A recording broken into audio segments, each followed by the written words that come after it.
미국의 마이애미 롱비치의 한 법정에서 있었던 일입니다. 남편 없이 두 아들을 키우고 있는 홀 어머니가 있었습니다. 두 아들은 어느 날 동네 한 구석에서 전쟁 놀이를 하고 있었습니다. 때마침 그 지역의 유력한 저명 인사가 말을 타고 그곳으로 지나가고 있었습니다. 하필 그 아들의 형제가 쏜 죽창은 저명 인사를 태운 말의 눈에 명중됐습니다. 갑작스럽게 날아온 죽창에 눈에 찔린 말이 놀라서 이리 뛰고 저리 뛰고 이제 날뛰다가 그만 말과 저명 인사는 천길 낭떠러지로 떨어져 죽게 되었습니다. 말에서 떨어져 죽은 저명 인사도 문제였지만 그 말은 자그마치 1,000만 불이 넘는 전 세계에서 몇 마리 안 되는 명마였습니다. 두 아들은 그 자리에서 체포되었고 이제 재판을 받고 처형될 참이었습니다. 판사가 두 형제에게 물었습니다. 누가 쏜 죽창에 말이 맞은 거냐? 누가 말의 눈을 쏘았는지 얘기하라. 그랬더니 판사님, 죄송합니다. 제가 그랬습니다. 아닙니다. 판사님, 제가 그랬습니다.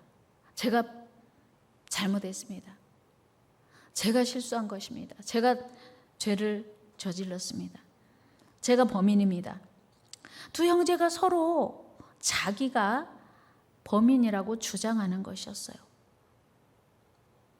이제 누군가 한 명은 그 저명인사가 탄 말의 눈에 죽창을 쏜 한 명이 규명이 되면 처형될 참이었어요. 그런데 두 형제가 서로 자기가 쏜 죽창에 말이 맞은 거라고 얘기를 하니까 판사가 판결할 수가 없었어요. 하는 수 없이 판사는 두 아들의 어머니를 불렀습니다. 부인, 한 아들만 사형에 처하면 되는데 두 아들이 서로 자기가 범인이라고 하니 어머니께서 한 아들을 정해 주시오. 이 말을 들은 어머니는 한참을 침묵하고 기도했습니다.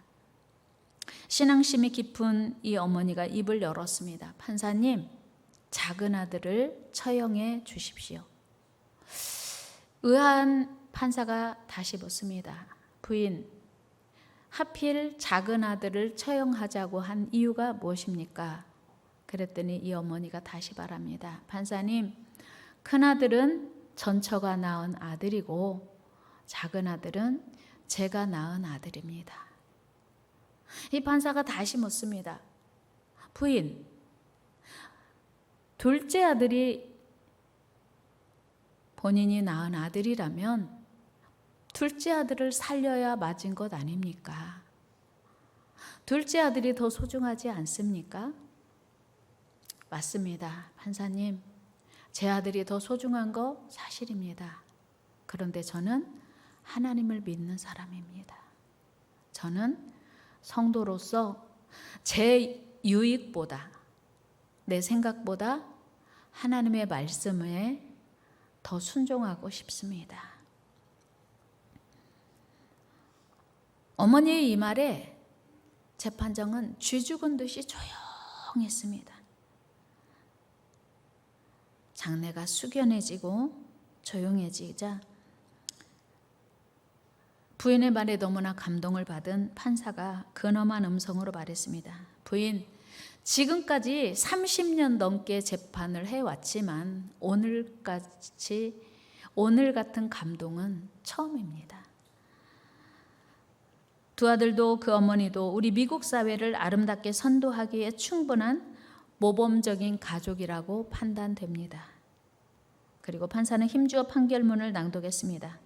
내가 판사의 권한으로 두 아들의 무죄를 선고합니다. 그 순간 누가 먼저랄 것도 없이 우레와 같은 박수가 터져 나왔습니다. 그렇습니다. 이 어머니는 진정한 성도, 진짜 그리스도인의 모습이 무엇인지를 말이 아닌 행동으로 웅변하고 있었습니다. 오늘 복 있는 사람 두 번째 시간입니다. 여러분, 하나님이 원하시는 복 있는 사람은 어떤 사람입니까? 지난 시간에 우리는 심령이 가난한 자 복이 있다고 했습니다. 오늘은 긍휼히 여기는 자가 복이 있다 말씀합니다. 오늘 본문 7절에 보면 긍휼히 여기는 자는 복이 있나니 그들이 긍휼히 여김을 받을 것임이라고 말씀합니다. 여러분, 긍휼히 여기는다는 것은 무엇을 말하는 것입니까? 긍휼은 두 가지 의미가 있습니다. 첫째는 원어로 라함이라고 하는 뜻이 있습니다. 상대방의 처지를 깊이 이해하고 그들의 입장에서 슬픔을 느낀다는 의미입니다. 다른 하나는 자비라고 하는 뜻의 헤세드입니다. 헤세드는 하나님의 성품으로 상대방의 어려움을 해결하기 위해서 구체적인 도움을 주는 것을 의미합니다. 사실 우리 하나님은 당신의 백성들에게 헤세드를 베푸셔서 모든 죄를 용서해 주셨습니다. 우리 민수기 14장 18절 말씀 읽습니다. 시작. 여호와는 노하기를 더디하시고 인자가 많아 죄악과 허물을 사하시나 형벌을 받을 자는 결단코 사하지 아니하시고. 아멘. 하나님은 노하기를 더디하시고 인자가 많아요. 그래서 우리를 용서해 주신 거예요. 우리에게 긍휼을 베풀어 주셨다는 말입니다. 그러므로 우리 모든 인간, 특별히 성도들은 하나님의 무한하신 헤세드, 하나님이 베풀어 주신 자비의 은혜에 감사하며 다른 사람에게도 헤세드를 베풀어야 합니다. 이것이 본문이 말하는 긍휼입니다.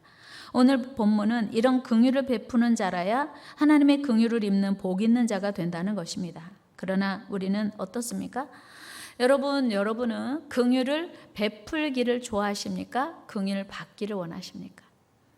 여러분 누군가에게 선물을 하기를 좋아하십니까? 선물 받기를 좋아하십니까? 여러분 누군가가 여러분에게 많은 돈을 준다고 이야기하면 여러분은 기쁘십니까? 여러분이 누군가에게 돈을 줄 때 기쁘십니까? 선물은요, 그 말만 들어도 기뻐요. 선물을 받는다고 하는 마음이 행복해요. 우리는 하나님의 믿음에도 불구하고 선물을 하는 것보다 받는 걸 더 좋아해요. 그런데 여러분 우리가 생각해 보면 예수님께서 강도 만난 자를 도와준 선한 사마리아인의 비유를 말씀하시면서 가서 너도 이와 같이 하라 말씀하셨어요. 이 말은 즉 가서 너도 긍휼을 베풀어라, 자비를 베풀어라는 것입니다. 여러분 부모가 자녀에게 베푸는 사랑이 큽니까? 자녀가 부모에게 베푸는 사랑이 큽니까? 여러분 오늘 아침에 자녀들에게 아침 식사를 차려주고 오늘 아침 식사 재료비 얼마야? 그리고 요리하는 값까지 해서 오늘 아침 식사비 얼마다? 하고 혹시 돈을 청구하신 분 계십니까? 혹시 자녀를 결혼시키면서 내가 너를 지금까지 키우느라고 돈이 얼마가 들었고 시간이 얼마가 들었고 노력이 얼마가 들었어. 내가 너를 키운 값 얼마야. 그래서 결혼하기 전에 그 빚 갚고 가. 이런 엄마 있을까요? 이런 부모? 없습니다. 무슨 얘기냐면 부모가 자녀에게 베푼 사랑을 아무도 기억하지 않고 대가를 원하지 않습니다. 왜요? 사랑하기 때문에. 사랑하면 대가를 기대하지 않습니다. 마찬가지로 우리 하나님께서는 도저히 용서받을 수 없는 우리 죄를 용서해 주셨습니다. 하나님의 큰 사랑으로 다 용서받았습니다. 우리가 갚아야 할 죄값을 예수님이 대신 다 십자가에서 갚으셨습니다. 이것이 하나님의 긍휼이요 하나님의 자비입니다. 그렇다면 이제 우리는 그 큰 사랑을 입은 자답게 우리도 다른 이들에게 긍휼을 베풀라는 것입니다. 여러분 긍휼을 베풀어야 긍휼을 여김을 받는데요. 우리 같이 합시다. 긍휼을 베풉시다. 자비를 베풉시다. 그런데 우리는 어떻습니까? 우리는 내 죄를 용서받고도 다른 사람의 죄를 용서하고 덮어주기를 어려워해요. 힘들어해요. 잘 용서하지 못합니다. 우리 예수님께서 하신 말씀에도 잘 나타나 있습니다. 마태복음 18장 말씀 보면 천국에 대해서 예수님이 이렇게 말씀하십니다. 어떤 임금이 종들과 결산을 하는데 종들 중에 한 명이 1만 달란트나 되는 엄청난 빚을 졌습니다. 그런데 그는 도저히 그 빚을 갚을 수 없었습니다. 우리 말씀 한번 같이 읽어보겠습니다. 23절 시작. 그러므로 천국은 그 종들과 결산하려 하던 어떤 임금과 같으니 결산할 때에 10,000달란트 빚진 자 하나를 데려오매. 어쩌다 이렇게 많은 빚을 졌는지 모르지만 데려왔어요. 그 주인이 명령하기를 너 갚을 돈 없으면 네 아내, 네 몸과 아내와 자녀까지 다 주고 빚을 청산하라 했어요.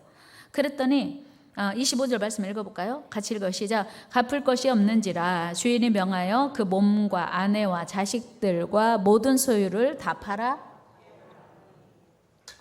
옛날에는요, 그 구약에 예수님 당시에도 예수님이 하신 말씀이니까 빚을 졌는데 갚을 능력이 없으면요, 그 사람을 데려갔어요.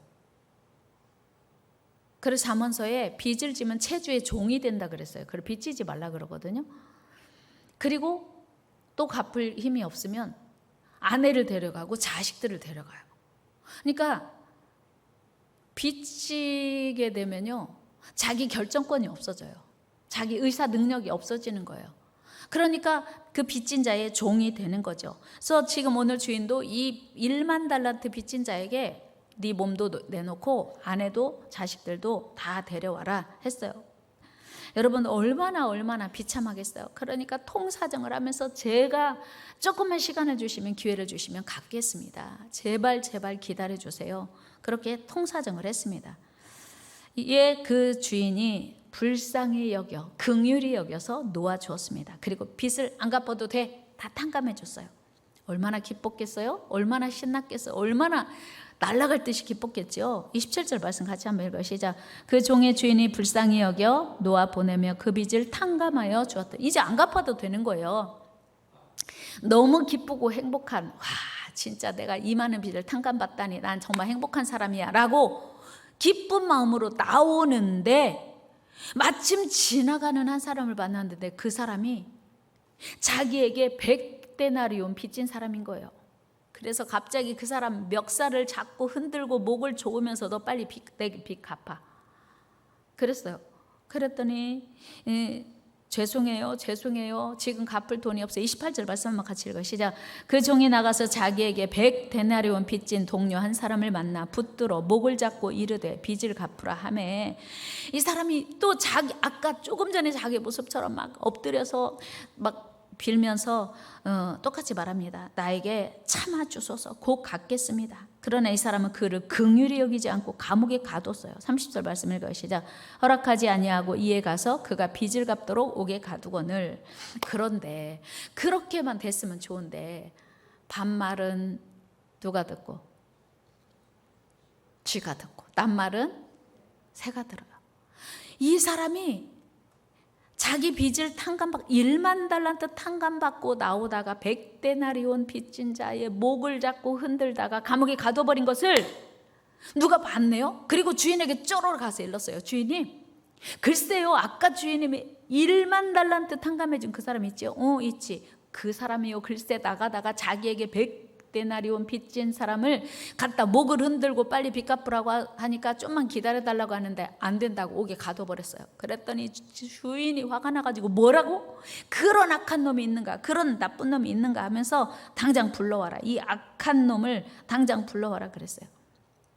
불러와가지고 뭐라고 하냐면, 네가 아까 나에게 통사정하길래 불쌍해서 네 빚을 전부 탕감해 주었거늘 너는 어찌 그를 불쌍히 여기지 못하고 그를 옥에 가두었느냐 하면 심히 책망했어요. 그리고 그 사람을 그냥 옥에 바로 가둔 거예요. 34절 말씀 읽어요. 시작. 주인이 노하여 그 빚을 다 갚도록 그를 옥졸들에게 넘기니라. 여러분, 처음 빚진 종은 얼마를 탕감받았습니까? 자그마치 10,000달란트예요. 여러분, 10,000달란트라고 하면 10,000원인가? 100,000원인가? 1,000,000원인가? 1억인가? 우리가 이렇게 생각할 수 있어요. 뭔가 좀 큰 돈 같긴 한데, 그런데 여러분 10,000달란트는 6,000데나리온이에요. 1달란트, 10,000달란트가 아니고 한 데나리온이 한 달란트가 6,000데나리온이에요. 그러면 한 데나리온은 노동자의 하루 품삯입니다. 그러면 한 달란트는 6천 데나리온이니까 한 달란트를 벌으려면 노동자 한 사람이 6천일을 일해야 돼요. 20년. 한 달란트가 노동자 한 사람이 먹고 쓰고 아무것도 않고 벌어서 다 모아도 한 달란트 벌으려면 6천일을 벌어야 돼요. 6천일이면 20일이지 보통. 20년. 그런데 한 달란트가 20년이면 만 달란트는 몇 년이요? 계산 안 나와요? 20만 년, 20만 년.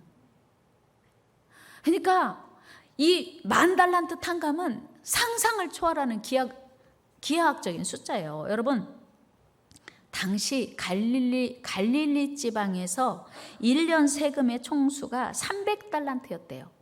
그리고 유대 전 지역이 로마에 상납하는 1년 예산이 800달란트였대요. 그러니까 만 달란트가 얼마나 큰 거 알겠죠?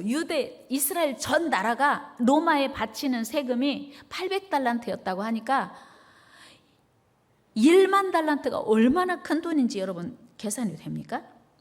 천문학적인 숫자임은 우리가 짐작할 수 있지 않습니까? 그런데 1만 달란트를 빚진 종은 자기 힘으로는 도저히 변제할 능력이 없어요.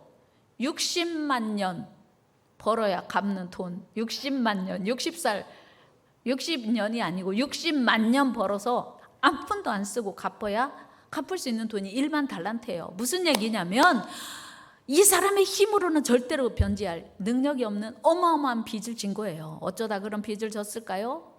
그게 바로 우리예요.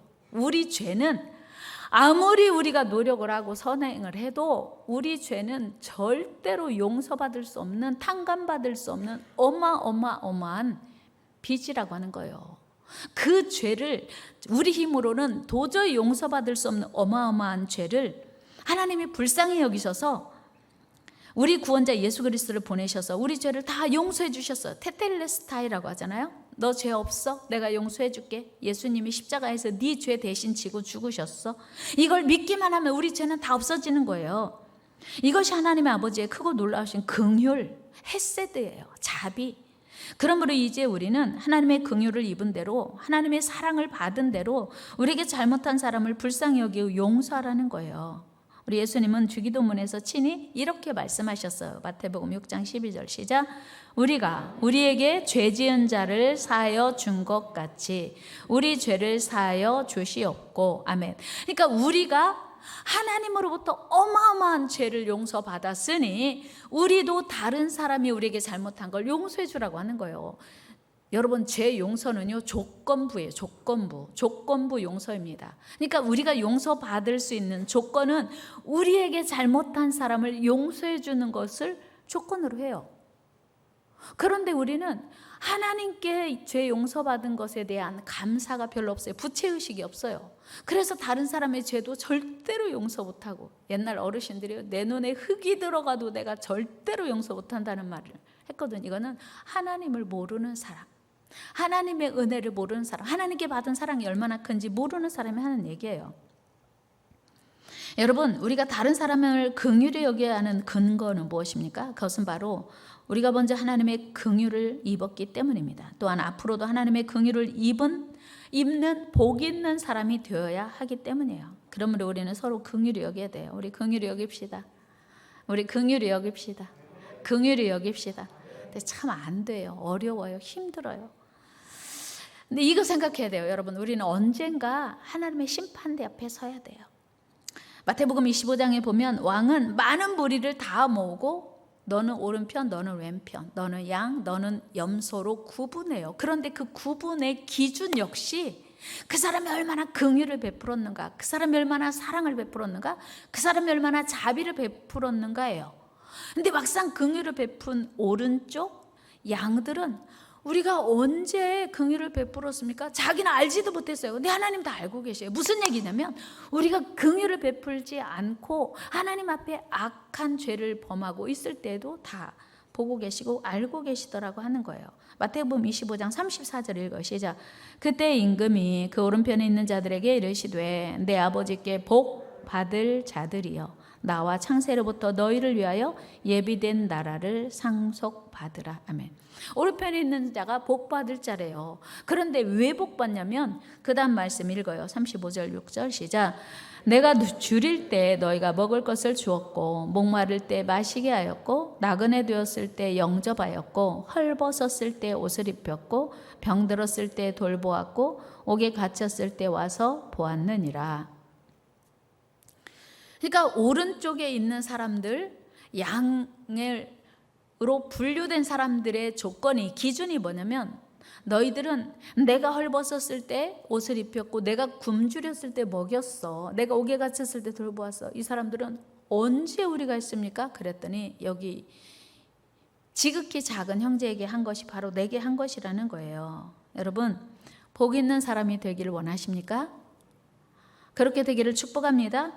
그런데 복 있는 사람이 되는 가장 중요한 키가, 가장 중요한 열쇠가 바로 하나님이 우리를 불쌍히 여기신 것처럼 우리도 다른 사람에게 불쌍히 여겨야 된다고 하는 거예요. 다 같이 합시다. 하나님이 우리를 불쌍히 여기신 것처럼 우리도 불쌍히 여겨야 한다. 그렇습니다. 하나님이 우리를 긍휼히 여기신 거고 죄 용서해 주신 것처럼 우리도 다른 사람의 실수와 허물과 죄를 불쌍히 여기고 긍휼히 여겨야 한다고 하는 거예요.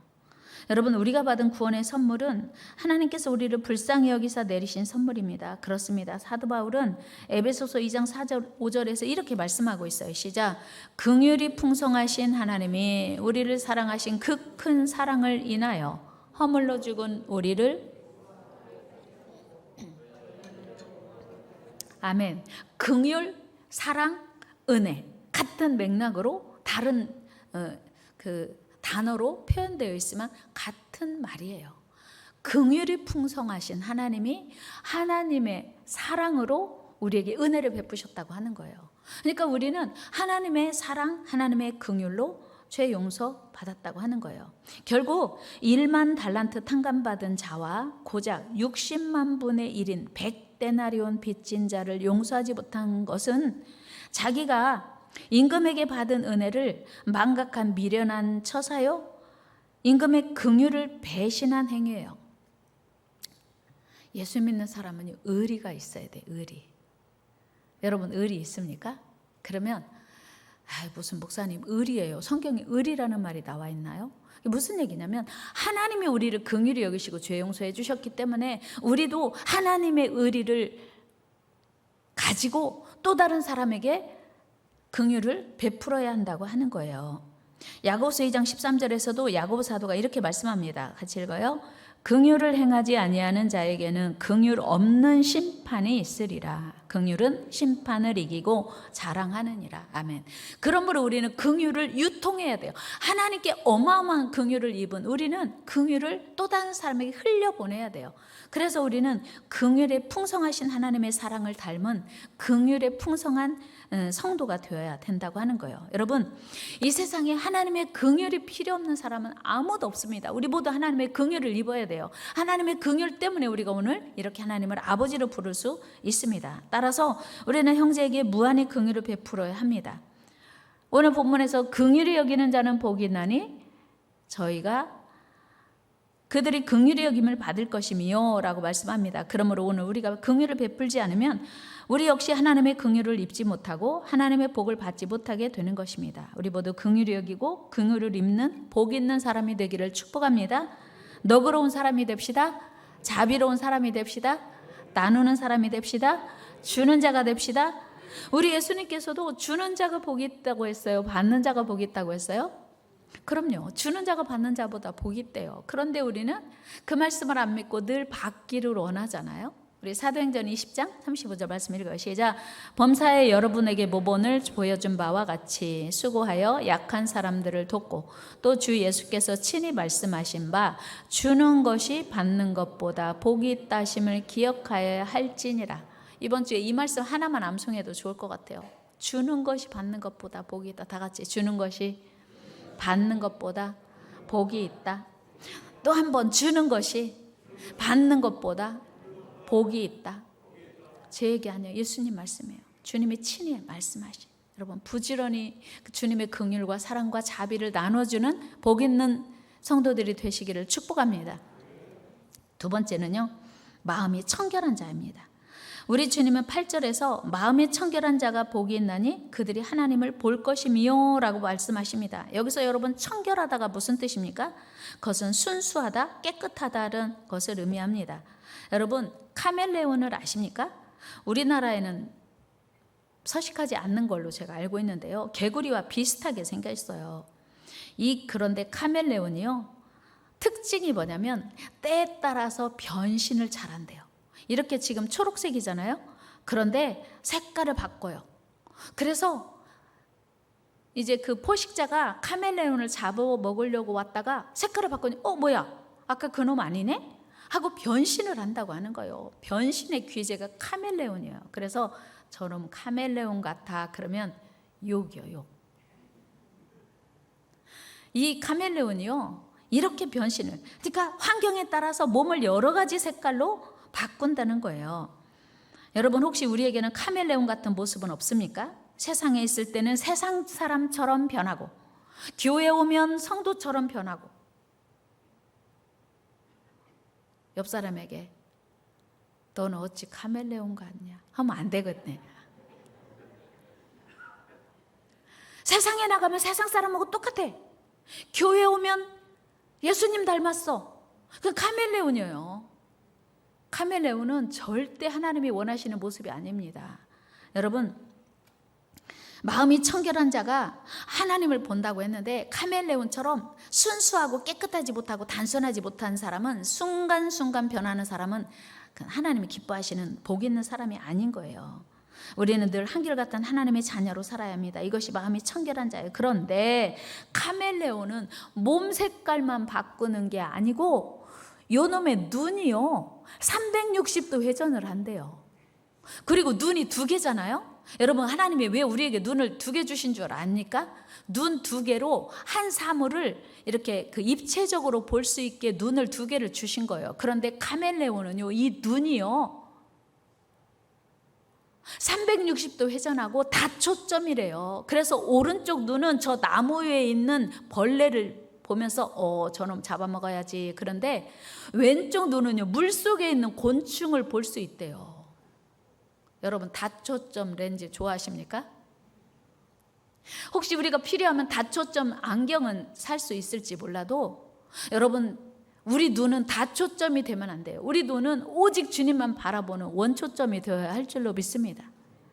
내가 필요할 때는 주님 바라보고, 내가 또 괜찮을 때는 세상 바라보고. 여러분 이런 카멜레온은 절대로 흉내도 내지 말아야 돼요. 절대로. 여러분 카멜레온 여러분 잊으시면 안 돼요. 오늘 설교 다른 거 다 잊어버려도 그 툭 튀어나온 그 눈, 청결하지 못한, 정결하지 못한 360도 회전하는 그 정말 다초점 눈 카멜레온을 여러분 이 세상에 지구상에 살고 있는 모든 동물 중에 다초점인 동물이 단 하나래요. 뭐라고요? 뭐라고 이름이? 카멜레온, 다초점. 여러분 놀랍지 않습니까? 몸은 변신의 귀재요, 눈은 다초점이라. 사랑하는 여러분, 우리 하나님께서 우리에게 두 눈을 주신 이유를 늘 기억하시고, 눈을 두 개 주신 것은 세상도 보고 하나님도 바라보라고 천만의 말씀이에요. 그러면 카멜레온이 갈데없는 카멜레온입니다. 여러분 결코 이것저것을 필요할 때마다 때에 따라서 보라고 주신 눈이 아님을 기억하시고, 세상 사람들은 다초점 역할을 하고 다초점인 삶을 살더라도 우리는 원초점으로 하나님이 바라보는 청결한 모습으로 사는 저와 여러분 되기를 축복합니다. 주님이 분명히 말씀하셨어요. 마태복음 6장 24절 같이 읽어요. 시작. 한 사람이 두 주인을 섬기지 못할 것이니 혹 이를 미워하고 저를 사랑하거나 혹 이를 중히 여기고 저를 경히 여김이라. 너희가 하나님과 재물을 겸하여 섬기지 못하느니라. 아멘. 여러분 하나님은요 우리를 하나님만 사랑하고 하나님만 섬기길 원하세요. 절대로 하나님과 세상을, 하나님과 물질을 겸하여 섬길 수 없다고 말씀하십니다. 여러분 우리 예수님께서 원하시는 것이 오직 하나님만 섬기고 하나님만 사랑하고 오직 하나님만을 주인으로 모시고 살라고 하는 것이었어요. 그런데 가룟 유다는 물질 사랑하다가 하나님보다 세상 사랑하다가 예수님의 제자였음에도 불구하고 부활의 주님 만나지 못하고 죽었습니다. 우리 예수님께서 그러나 나다나엘이 예수님께 왔을 때 그 마음에 간사함이 없다고 칭찬하셨어요. 요한복음 1장 47절 말씀 읽어 시작. 예수께서 나다나엘이 자기에게 오는 것을 보시고 그를 가리켜 이르시되 보라 이는 참으로 이스라엘 사람이라 그 속에 간사한 것이 없도다. 아멘. 여러분 마음이 청결하다는 건 뭐냐면 간사한 것이 없는 거예요. 마음이 순수한 거 깨끗한 거예요. 여러분 이런 은혜가 있기를 축복합니다. 사랑하는 여러분, 우리는 복 있는 사람이 되어야 돼요. 어떤 일이 있어도 복 있는 사람이 되어야 돼요. 그러기 위해서는 카멜레온처럼 상황 따라 변하는 것이 아니라, 또한 두 눈이 따로따로 노는 것이 아니라, 하나님도 바라보고 세상도 바라보는 것이 아니라 오직 하나님께 시선을 고정하고 하나님만을 기쁘시게 하는 청결한 자가 복 있는 사람인 거예요. 여러분 긍휼히 여기는 복 있는 사람 되기를 축복합니다. 마음이 청결한 복 있는 사람 되기를 축복합니다. 그래서 정말 언제 어느 때 우리 삶을 다 알고 계시고 우리 마음을 심장 폐부까지 살피신 하나님 앞에 정결한 자로, 그리고 긍휼히 여기는 자로 복된 삶을 사는 저와 여러분 되기를 주의 이름으로 축원합니다. 하나님 아버지, 우리가 하나님의 긍휼을 입었으니 긍휼히 여기는 자 되게 하여 주옵소서. 마음이 청결한 자가 되어서 복 있는 삶을 살게 하여 주옵소서. 예수님의 이름으로 기도드리옵나이다. 아멘. 우리 같이 주만 바라볼지라 찬양하면서 준비하신 예물 하나님께 올려드립니다.